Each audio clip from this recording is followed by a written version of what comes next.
Alright, this is the car. It's a 2000 SL2 with 117,000 miles. The only thing I know of is behind the throttle body. You can't really see it back here. But behind the throttle body, there's supposed to be a vacuum line that goes and runs to, I think, the evap canister. That's missing. But that doesn't do anything other than high idle. But I'll show you the problem I have. The shop said it was a bad fuel pump. The car died yesterday in traffic at a stoplight. When I go to start it, it'll run for a little bit. It'll run real bad. You can see the idle going crazy. Whoop, it just died. Let me try to start it again.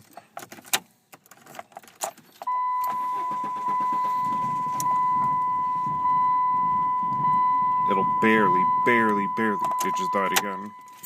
And then, out of the exhaust, well, it's not running, but it reeks like raw fuel back here. So, they said the fuel pump needs to be replaced.